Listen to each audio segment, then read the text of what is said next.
Fala pessoal, meu nome é Michael Maia e seja bem-vindo ao canal Dissecando. E hoje estreia um quadro novo aqui no canal, que é a Premiere, onde eu vou falar sobre a estreia de filmes polêmicos e o impacto que esses filmes causaram, o que foi na mídia, as imensas filas aí, reação das pessoas ao assistirem esse filme pela primeira vez, que é o que eu mais amo, o que foi noticiado, enfim, a repercussão de determinados filmes aí em seus lançamentos, que foi realmente uma bomba explodindo no mundo cinematográfico. E eu não poderia começar esse quadro se não fosse com O Exorcista. Pra quem não sabe, ele é o filme preferido da minha vida, e às vezes eu sempre fico na vibe de ficar falando sobre o Exorcista, eu volto a pesquisar coisas, revejo o filme, e faz tempo que eu não falo sobre o Exorcista aqui no canal. E ele é um exemplo maravilhoso para poder abrir esse quadro aqui. Eu já gravei um vídeo sobre o Exorcista alguns anos atrás, focando na história real que inspirou o livro e o filme, né? Eu vou deixar o link na descrição aqui embaixo, se você quiser dar uma olhadinha, que tá bem bacana. Então bora lá. Bom, essa obra-prima, ela foi lançada dia 26 de dezembro de 1973 lá fora. Então você imagina, num dia você tá ali comemorando o Natal com a sua família, e no outro você tá vendo uma menina possuída pelo demônio nos cinemas aí, da maneira mais horrenda possível. E teve gente que nem Natal teve, porque ficaram dias anteriores ao lançamento na fila para conseguir o ingresso. Bom, foi um grande marco, alcançando aí a maior bilheteria de todos os tempos. Não vou falar a sinopse do filme aqui, porque eu acredito que todo mundo já assistiu o Exorcista pelo menos uma vez na vida. Se você não assistiu, para tudo que você tá fazendo e vá assistir. Mas coloca sua cabeça lá na época, nos anos 70, e não comparando com os filmes de terror que a gente tem atualmente aí. Bom, o Exorcista, ele teve a sua estreia marcada em diversas partes do mundo. Isso vem do grande sucesso que foi o livro, né?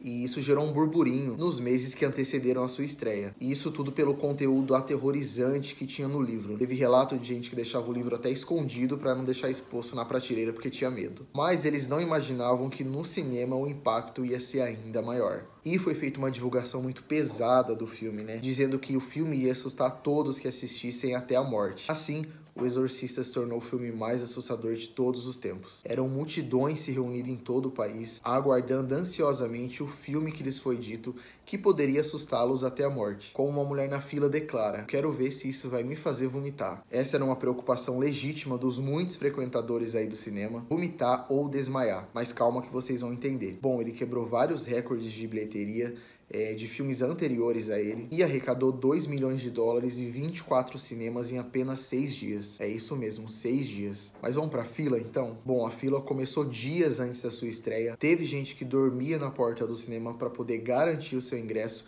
e como sabiam que ia demorar horrores, elas levavam jogos, baralho e afins aí para passar longas horas para tentar conseguir o ingresso para alguma sessão. As pessoas iam para a fila umas 4h30 da tarde para uma exibição que ia ser 10h30 da noite. Todos os ingressos foram vendidos todos os dias. Esgotamento total. Às vezes o horário da sessão era 8h30 da noite e às 6 já tinha gente suficiente na fila para esgotamento. E ninguém nunca reclamava de nada, viu? Sol forte, chuva forte, as pessoas ficavam mesmo. E olha que a fila dava voltas e voltas, era uma coisa assim gigantesca. 2 horas antes da sua estreia, o filme já tinha vendido todos os ingressos, não tinha mais nada. Mas o pessoal que ainda estava na fila, o pessoal do cinema começou a distribuir e a numerar alguns cupons para garantir a vaga dessas pessoas que não conseguiram o ingresso, para que no outro dia elas tivessem essa vantagem. Gente, a pessoa chegava no outro dia e tava tudo um caos novamente. Porém, o público se apaixonou e foi um grande sucesso. Alcançou um patamar muito alto para a época. Isso para mim é uma coisa maravilhosa. E tinham muitos seguranças, né? No total eram 20 seguranças no controle das pessoas na fila. Porém, não era o bastante.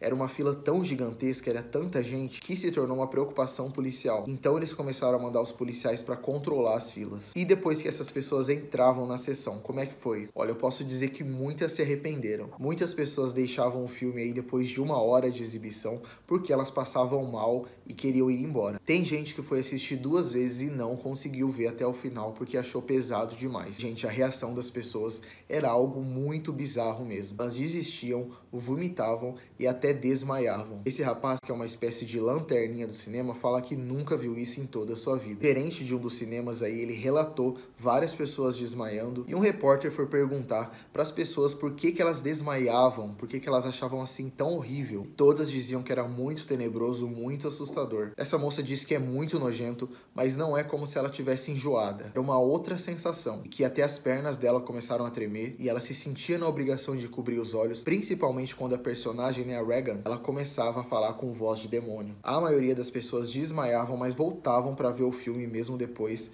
porque a curiosidade era maior. Essa moça aí, ela desmaiou e perguntaram se ela vai voltar, né? Ela disse que não sabe porque tem um amigo lá dentro e não quer deixar ele sozinho, mas é incrivelmente assustador. Essa outra já não recomenda para as crianças porque é pesado demais e faz querer ela ir para igreja. Bom, essa outra saiu do filme por 3 vezes em 3 diferentes ocasiões e ela tentou assistir o filme várias vezes e não conseguiu ver o filme inteiro ainda. E não foi só ela, viu? Muitas pessoas passaram por isso. Alguns jornais alegavam que o filme não era recomendado para pessoas com problemas de coração. E, gente, como curiosidade, o Papa, ele foi citado muito na campanha publicitária do filme. Foi falado muito de demonologia, que nada mais é que acreditar em demônios. E o Papa dizia que a demonologia é uma parte muito importante da doutrina católica. Ele mesmo defendia a demonologia, então isso deu mais credibilidade para o filme na época. Inclusive, ele defendia e falava que o demônio precisava ser estudado mais a fundo. Muitos psiquiatras chamam o filme de perigoso, porque dá credibilidade a uma grande variedade de superstições, incluindo o mito do demônio, né, e o poder de rituais. E dizem que O Exorcista pode ser perigosamente convincente, mas não é nada mais do que um filme fantasticamente bem feito e um terror ou enganador bem chocante. Será? Bom, e com essas estreias foram saindo várias notícias em vários jornais famosos. A New York Times solta essa nota, dizendo que os Estados Unidos estão ligados no demônio, que as pessoas esperam horas para serem surpreendidas. O New York Times, na época, ele dedicou uma página inteira para especular o porquê do fenômeno do filme. E dentro, mais uma página inteira, mais uma matéria completa de toda essa euforia do pessoal nas filas, relatando como é que foi assistir o filme. Então vocês imaginam o boom que foi, né, gente? Com relação à estreia em Chicago, esse padre, ele diz que Chicago se dividiu em 3 partes. Aqueles que não assistiram o filme, os que assistiram e querem falar sobre ele, e os que assistiram e não querem falar sobre ele. Cara, eu defendo muito o Exorcista. Muita gente que assiste hoje em dia acha sem graça, acha que não tem nada demais. Mas, gente, contra fatos não há argumento. Depois disso tudo, não tem como negar que o impacto foi muito grande, que abalou mesmo o mundo cinematográfico. E eu acho isso incrível, um filme poder alcançar isso, e um filme surpreender tanto assim uma multidão que não estava preparada, porque antes o Exorcista não tinha nada daquele jeito. Por isso eu acho que pra época foi sim essencial, ainda mais nesse mundo do terror. Eu, particularmente falando, nunca vi nada parecido com isso. A gente tem sim aí muitos filmes assustadores, inclusive nos dias de hoje, né? Mas, gente, vomitar, desmaiar, ficar perturbado, isso só o Exorcista conseguiu. Comenta aqui embaixo se você gosta de Exorcista. Como esse é o primeiro vídeo do quadro, se você quiser deixar alguma dica aqui de estreia também. Muito obrigado quem tá assistindo aí. Até o próximo vídeo e valeu!